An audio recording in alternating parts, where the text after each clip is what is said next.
Welcome to Shri చక్ర news బులెటిన్ల ముందుగా headlines. Warangal hospital వారి ఉచిత ఆరోగ్య శిబిరం 1000 మంది ప్రజలకు ఉచిత మందులు రక్త పరీక్షలు నిర్వహించారు. దక్షిణ మధ్య రైల్వే జోన్ పరిధిలో విజయవాడ రైల్వే స్టేషన్ చరిత్ర సృష్టించింది.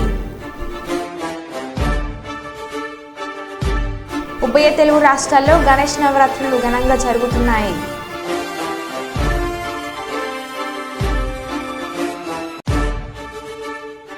వినాయక ఘాట్ వద్ద జరగనున్న నిమజ్జన ఏర్పాట్లను పరిశీలించిన మంత్రి టీజీ భరత్. ఉచిత గుండె వైద్య శిబిరాన్ని ప్రారంభించిన పాణ్యం ఎమ్మెల్యే శ్రీమతి గౌర్చేతారెడ్డి.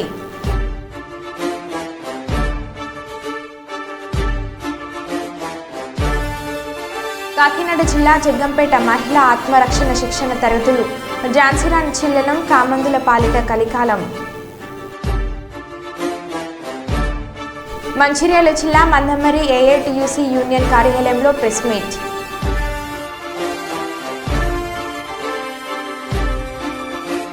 ఇక వివరాల్లోకి వెళ్తే, అత్యుత్తమ ఆదాయం సాధించడంలో దక్షిణ మధ్య రైల్వే జోన్ పరిధిలోని విజయవాడ రైల్వే స్టేషన్ చరిత్ర సృష్టించింది. ఈ జోన్లో సికింద్రాబాద్ తర్వాత Vijayawada station nonsuburban group 1 NSG category సాధించి సత్తా చాటింది. ఈ రైల్వే స్టేషన్ దేశంలోని టాప్ 28 స్టేషన్లలో ఎలైట్ గ్రూప్లో చేరింది. విజయవాడ రైల్వే స్టేషన్కు ఎన్ఎస్జీ 1 హోదా రావడం గర్వకారణమన్న Vijayawada railway division manager Narendra Anandarao Patil.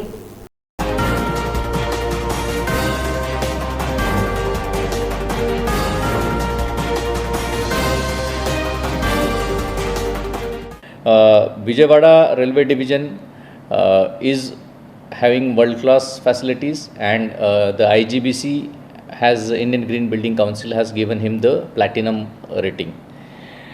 We are striving very hard to provide facilities. Newly trained coach restaurants have been provided. We had made it Divyangjan friendly. Even the Andhra Pradesh state government has given the best tourist friendly station award to Vijayawada railway station. Vijayawada railway station is a hub of activity with around 250 passenger trains and around 80 goods trains running across Vijayawada railway station. Vijayawada junction is one of the biggest junction and the busiest junction in the country, and it is a gateway for connection of south with the western part of the country, with the northern part of the country, and with the eastern part of the country. By virtue of that, the geographical position and the operations involved, Vijayawada junction is growing in leaps and bounds, and it has now attained a revenue of more than 500 crores. In future, there are plans for redeveloping Vijayawada railway station. The plans are being handled by the RLDA, and this will further enhance the facilities of Vijayawada railway station and make it into a truly world-class station.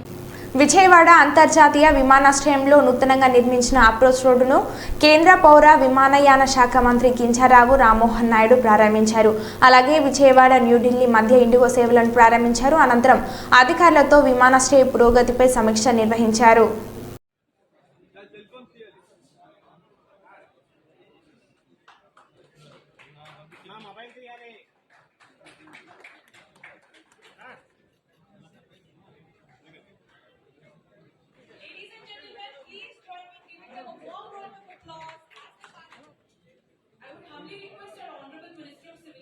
Vijayawada airport కి సంబంధించి ఒక 2 కార్యక్రమాలు పెట్టుకున్నాం.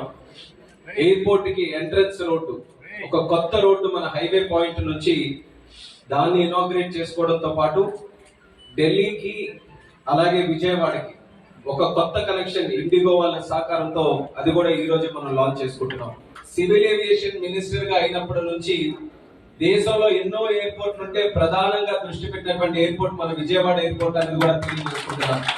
దానికి కారణం చంద్రబాబు నాయుడు గారు, పవన్ కళ్యాణ్ గారు ప్రత్యేకంగా వాళ్ళు కూడా చెప్పి ఈ విజయవాడ ఎయిర్పోర్ట్ ని మనం డెవలప్ చేసుకోగలిగితే, ఈ కనెక్టివిటీని దేశంలో ఉన్నటువంటి ప్రతి నగరానికి మనం అందించగలిగితే మన క్యాపిటల్ కి ముందుగా చాలా మంది వస్తారు, తద్వారా మన రాష్ట్రం కూడా అభివృద్ధి చెందడానికి అవకాశం ఉంటుందని వాళ్ళు ఒక డైరెక్షన్ ఇచ్చిన తర్వాత ప్రత్యేక దృష్టి పెట్టి నాకు తెలిసి ఈ 3 నెలల్లో ప్రభుత్వాలు ఏర్పాటైన 3 నెలల్లో ముంబైకి మనం స్టార్ట్ చేసుకున్నాం. ఒక ఫ్లైట్ ముందుగా చిన్న ఫ్లైట్ ఏటీఆర్ ఉంటే దాన్ని అప్గ్రేడ్ చేసి ఎయిర్ బస్ కింద బెంగళూరు కి కొత్త ఫ్లైట్ మనం స్టార్ట్ చేసాం. ఈ రోజు అదనంగా ఢిల్లీకి కూడా మరొక కనెక్షన్ మనం స్టార్ట్ చేసాం. అంటే చంద్రబాబు నాయుడు గారికి నరేంద్ర మోదీ గారికి కలుసుకోవడానికి అదనంగా ఇంకో కార్యక్రమం కూడా చేశామని వాళ్ళ రిలేషన్ ఎంత బలంగా ఉంటే దేశం గాని రాష్ట్రం గాని అంత సుభిక్షంగా ఉంటుందనే ఆలోచనతో 2 క్యాపిటల్స్ ని కూడా మరొక కనెక్షన్ తో ఈ రోజు కలపడం జరుగుతుంది. వరంగల్ హాస్పిటల్ ఆధ్వర్యంలో ఉచిత ఆరోగ్య శిబిరంను దామెద గ్రామంలో నిర్వహించారు. ఈ ఆరోగ్య శిబిరంలో doctor A Radha Reddy, general surgeon doctor A Narasimha Reddy, doctor S Srikanth general వైద్యులు మరియు డాక్టర్ బి యాకూబ్ అర్ధో వైద్యులు పాల్గొని 1000 మంది ప్రజలకు ఉచిత మందులు, రక్త పరీక్షలు చేశారు. దామెర సర్పంచ్ గ్రామ ప్రజలు వరంగల్ హాస్పిటల్ యాజమాన్యంకు మరియు సిబ్బందికి ధన్యవాదాలు తెలిపారు.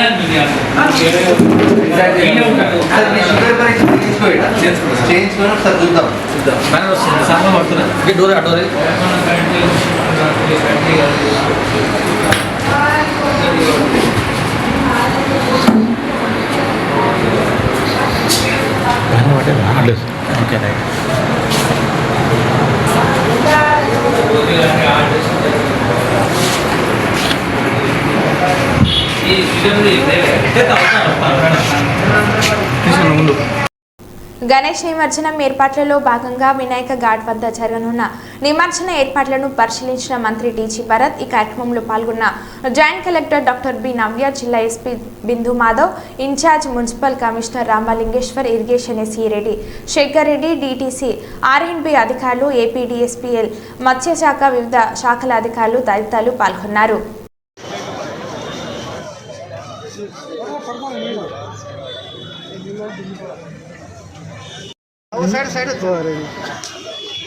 దయచేసి భక్తులందరూ కూడా ఇక్కడ వస్తే లైటింగ్ వస్తుంది.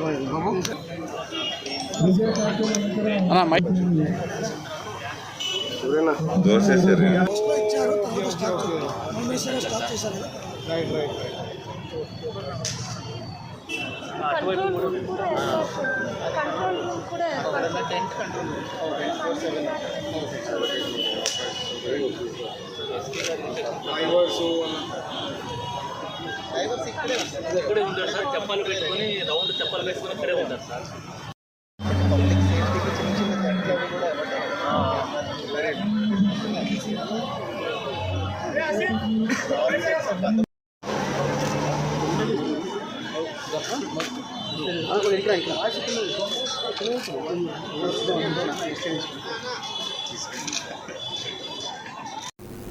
ఉభయ తెలుగు రాష్ట్రాల్లో గణేష్ నవరాత్రులు ఘనంగా జరుగుతున్నాయి.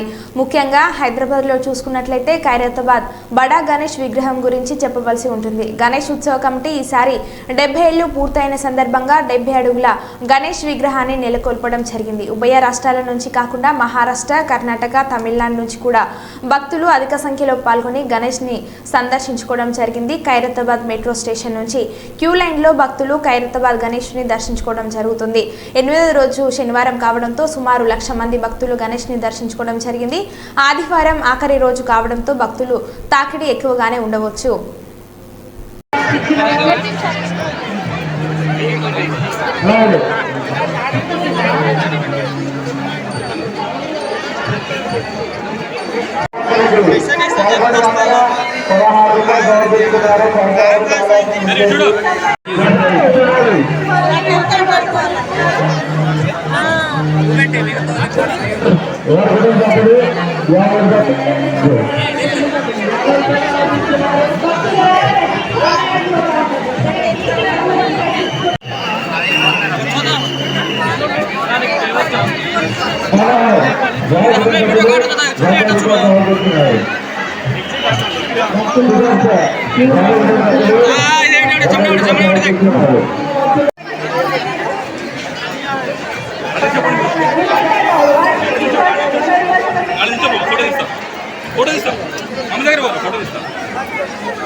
నగరంలో ఈ నెల 16వ తేదీన ఒకే రోజు గణేష్ నిమజ్జనం ఊరేగింపు, మిలాద్ ఉన్ నబీ పండుగ ఊరేగింపు ఒకే రోజు వస్తుండటంతో వరంగల్ సిపి అంబర్ కిషోర్ ఆదేశాలతో ఏసీపీ నందిరం నాయక్ ఆధ్వర్యంలో వరంగల్ సబ్ డివిజనల్ పరిధిలోని ముస్లిం మత పెద్దలు అందరితో ఎల్బీ నగర్లోని క్రిస్టల్ గార్డెన్లో పిఎస్ కమిటీ మీటింగ్ ఏర్పాటు చేయడం జరిగింది. ఈ సమావేశంలో కార్పొరేటర్ పుర్ఖాన్, ఎన్టీఆర్ గంజ్, మట్టెవాడ సిఐలు మల్లయ్య, ముస్లిం మత పెద్దలు అహ్మద్, ఆయుబ్, తన్వీర్, ఎంఎస్ సుబాన్ తదితరులు పాల్గొన్నారు. ఈ సందర్భంగా ఏసీపీ ఒకే రోజు రెండు మతాల పండుగలు వస్తుండటంతో రెండు వర్గాల మధ్య ఎలాంటి శాంతి భద్రతల సమస్యలు తలెత్తకుండా ముస్లిం మత పెద్దలని తమ పండుగ ఊరేగింపుని వాయిదా వేసుకోవాలని కోరగా దానికి ముస్లిం మత పెద్దలు అందరూ చర్చించుకొని ఒక పండుగను ఊరేగింపుని ఈ నెల 16వ తారీఖున జరుపుకోవడానికి అంగీకరించారు. ఈ సందర్భంగా ఏసీపీ నందిరం నాయక్ మాట్లాడుతూ మీలాద్ ఉన్ నబీ ఉన్నందున అందరూ ఐకమత్యంగా ఉండే ఎలాంటి అవాంఛనీయ సంఘటనలు జరగకుండా వరంగల్ వాతావరణాన్ని ప్రశాంతంగా ఉంచాలని, వినాయక నిమజ్జనానికి అందరూ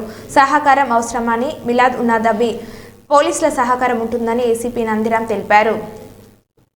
हमारा ब्लड सर्कुलेशन का सिस्टम एक ही पार्ट है. हम सब बड़ा और छोटा हो जाना ये कहां से आया ये बोले.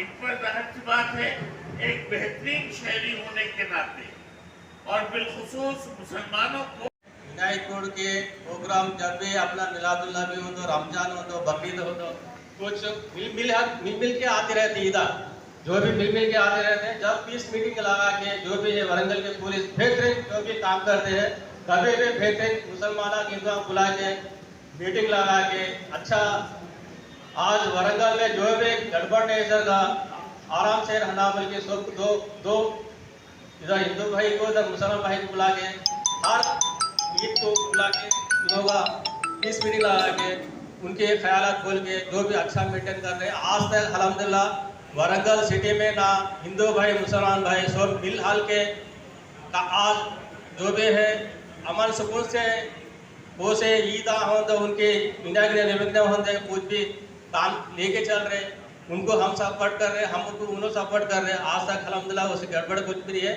आज अल्हम्दुलिल्लाह अल्लाह ताला से दुआ कर रहा हूँ मैं ऐसा कभी भी नहीं आना बोल के आज आप जो मीटिंग लगा है पीस मीटिंग सब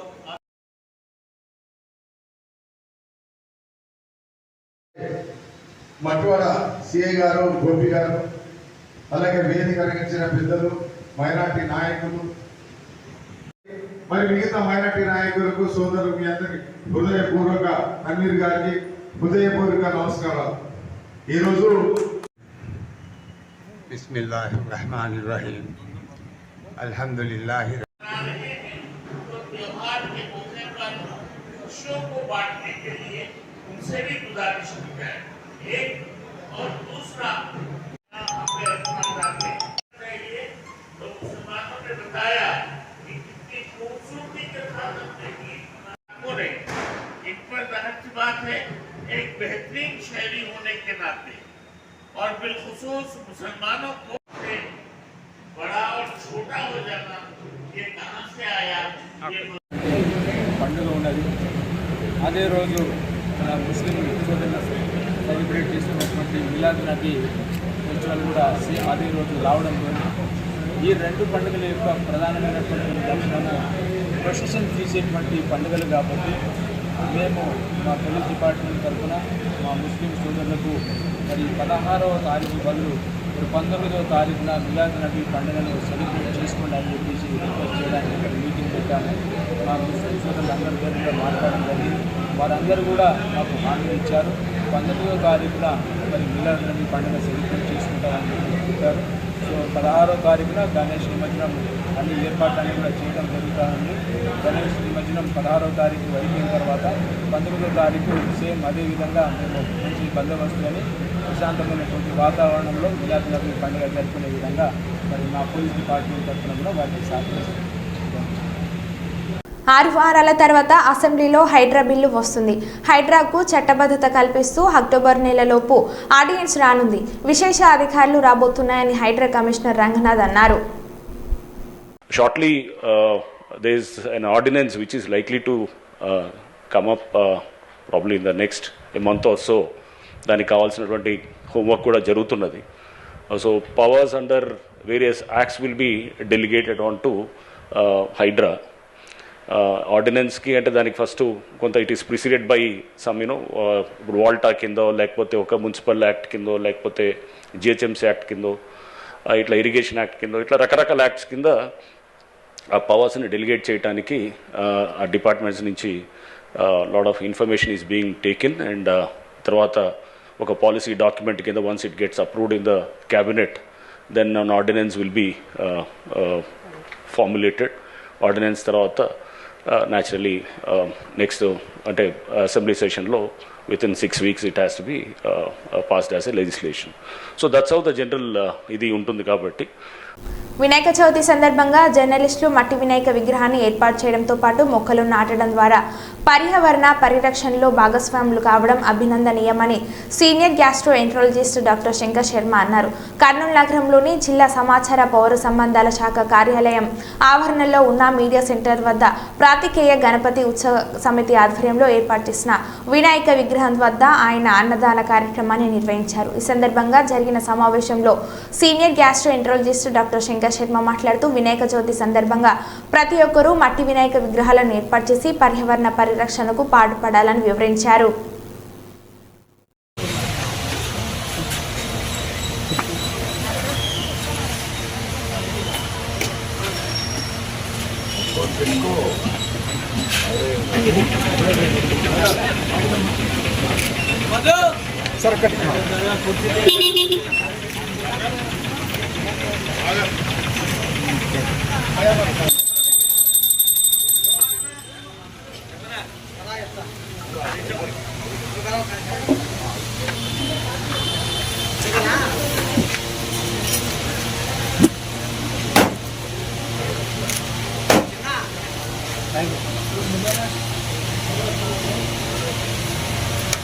जय बोलो गणेश महाराज जय, जय बोलो गणेश महाराज की जय.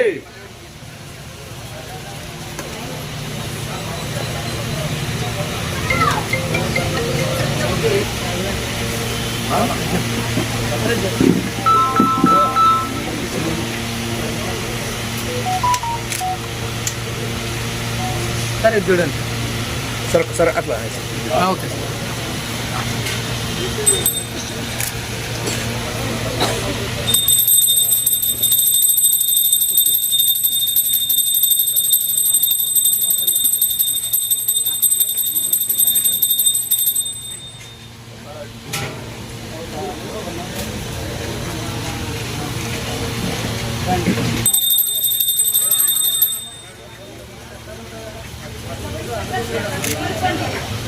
मैडम के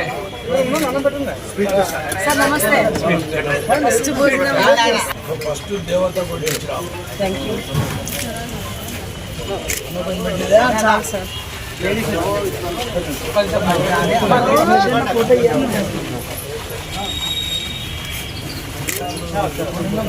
సార్ ఇది చూడండి సార్ ఒకసారి ఇటు రండి సార్ లైన్లో ఉండాలమ్మా లేడీస్ సార్ వడ్డించుకుంటూ చూడండి సార్ సార్ ఒకసారి ఓకే థ్యాంక్ యూ ఇటు వెళ్ళండి ఇటు వెళ్ళండి okay sir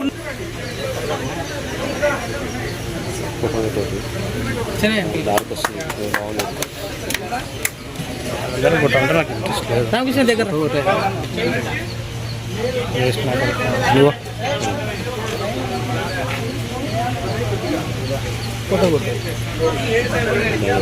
okay sir okay ఈ లోడ్ నువ్వు కూడా సార్ సార్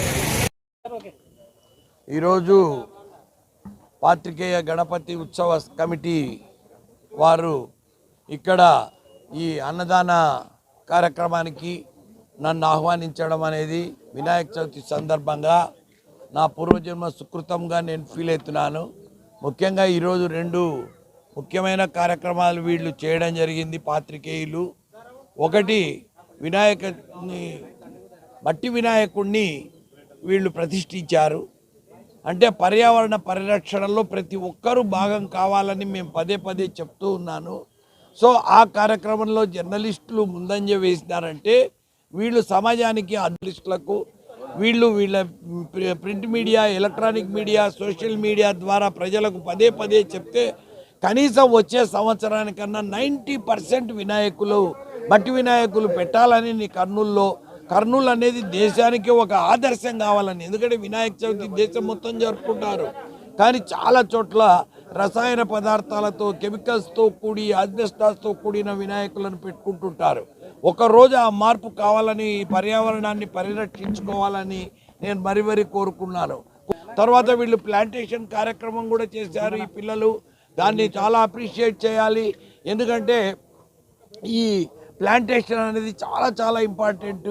వీళ్ళు ఈరోజు అన్నదాన కార్యక్రమానికి మీరు స్పాన్సర్ చేయండి అనడము, నేను ఇక్కడికి రావడము, అందరూ ఆ రకంగా ఆహారము తింటూ ఉంటే కూడా చాలా వినాయకుని యొక్క ఆశీర్వచనాలు పొందుతూ ఈరోజు ఇక్కడ అన్నం భుజిస్తున్న అందరికీ నేను నా యొక్క ఆశీర్వచనాలు, దైవ బలం వాళ్లకు, దైవ ఆశీర్వచనాలు వాళ్లకు ప్రాప్తించాలని నేను మరీ కోరుకుంటున్నాను.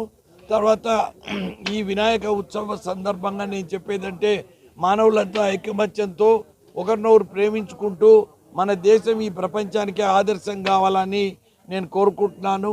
ఈ జర్నలిస్టులు అనే వాళ్ళు కూడా చాలా ఇబ్బందుల్లో ఉంటారు. వాళ్ళను కూడా తగిన విధంగా గుర్తించి గవర్నమెంట్ వాళ్ళకి ఇంపార్టెంట్గా కార్డ్స్ ఇచ్చి, వాళ్ళకి హౌసెస్ ఇచ్చి, తగిన బెనిఫిట్స్ ఇవ్వాలని, ఆ వినాయకుడు వాళ్ళని ఆశీర్వదిస్తూ గవర్నమెంట్కు ఆలోచనలు కలగాలని నేను కోరుకుంటున్నాను. హైదరాబాద్ గల్ఫ్ కార్మికుల సంక్షేమం కోసం తీసుకోవాల్సిన చర్యలపై ముఖ్యమంత్రి రేవంత్ రెడ్డి ఆదేశాలతో రవాణా మరియు బీసీ సంక్షేమ శాఖ మంత్రి పొన్నం ప్రభాకర్ అధ్యక్షతన గల్ఫ్ కార్మికులు అధికంగా ఉండే నియోజకవర్గ ఎమ్మెల్యేలు, ఇతర ముఖ్య నేతలతో సమావేశాన్ని ఏర్పాటు చేశారు. ఈ సమావేశంలో ప్రభుత్వ విప్ వేములవాడ ఎమ్మెల్యే ఆది Srinivas, TPCC NRI cell Vinod ఆధ్వర్యంలో రూపొందించిన గల్ఫ్ బాధితులకు సంబంధించిన 5 అంశాలపై సమావేశంలో చర్చించారు. అందులో భాగంగా గల్ఫ్ కార్మికుల సంక్షేమంపై అధ్యయనం చేయడానికి ప్రభుత్వం ఒక సలహా కమిటీని ఏర్పాటు చేయాలని, అందులో గల్ఫ్ ప్రభావిత ప్రాంత ఎమ్మెల్యేలు, ఎమ్మెల్సీలు, నాయకులు ఈ కమిటీలో సభ్యులుగా నియమించి ఇందుకోసం జీవో విడుదల చేయాలని సూచించారు. హైదరాబాద్ ప్రజాభవన్లో ప్రతి మంగళవారం, శుక్రవారం ప్రజావాణిలో గల్ఫ్ కార్మికుల కోసం ప్రవాసీ ప్రజావాణి నిర్వహిస్తే బాగుంటుందని సూచించారు. మంత్రి పొన్నం ప్రభాకర్ మాట్లాడుతూ, ప్రస్తుతం నిర్వహిస్తున్న ప్రజావాణిలో ఈ నెల 20వ తేదీ నుండి గల్ఫ్ కోసం ప్రత్యేక కౌంటర్ ప్రారంభిస్తామని తెలిపారు. గురుకుల పాఠశాలలో, కళాశాలలో గల్ఫ్ కార్మికుల పిల్లలకు గురుకులలో పాఠశాలలో చదవాలని అనుకునే వారికి 100% అడ్మిషన్ ఇచ్చేలా చర్యలు తీసుకుంటామని హామీ ఇచ్చారు.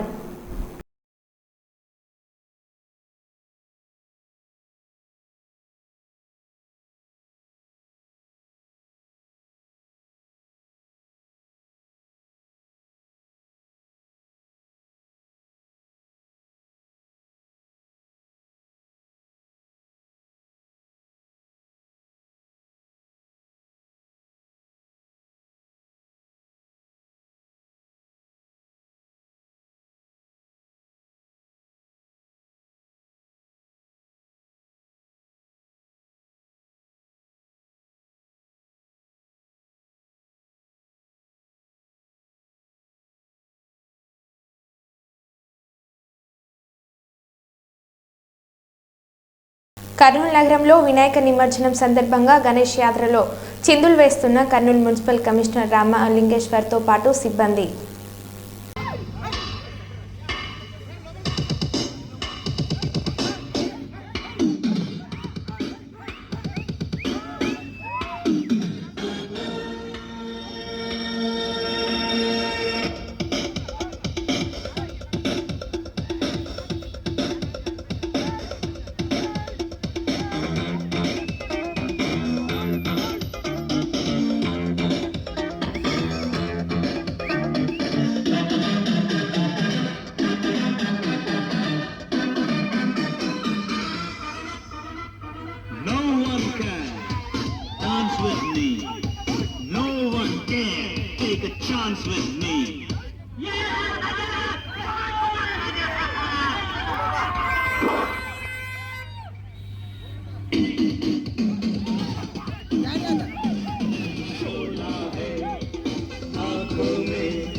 छोड़ूंगा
గెస్ట్ల కాడ నుంచొని గలీజ్గా గుట్కా తినుకుంటా మన జుబేర్ భయ్య అన్న అయితే జుబేర్ భాయ్ అయితే వేస్తే గెస్ట్ల మీద పూలేయా లేకుంటే పన్నీర్ ఏందో వేయాలా అట్లా గుట్కా తినుకుంటూ వెల్కమ్ వెల్కమ్ తో అమ్ముతాడు అట్లా వచ్చిన వాళ్ళ మీద పిల్లకి కంచి పట్టు పిల్లగాని పంచకట్టు.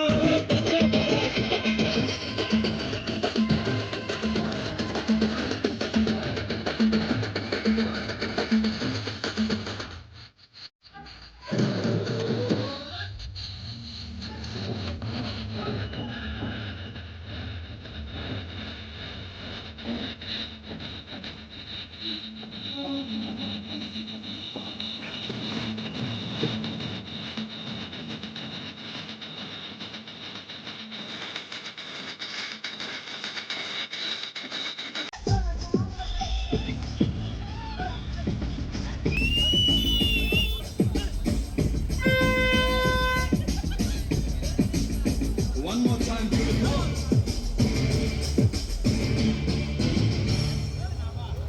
Chocolate, shock chocolate, jam jackpot.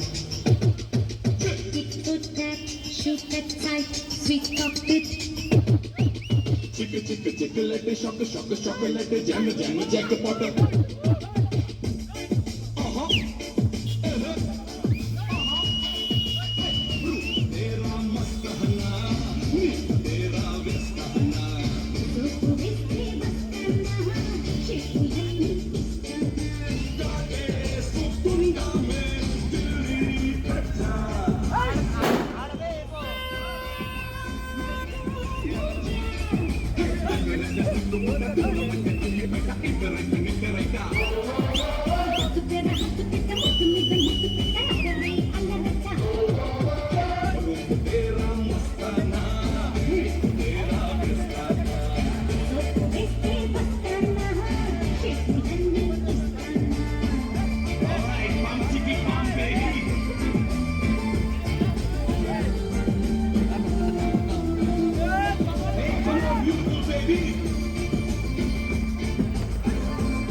మరో బులెటిన్లో మళ్ళీ కలుద్దాం. Stay tune.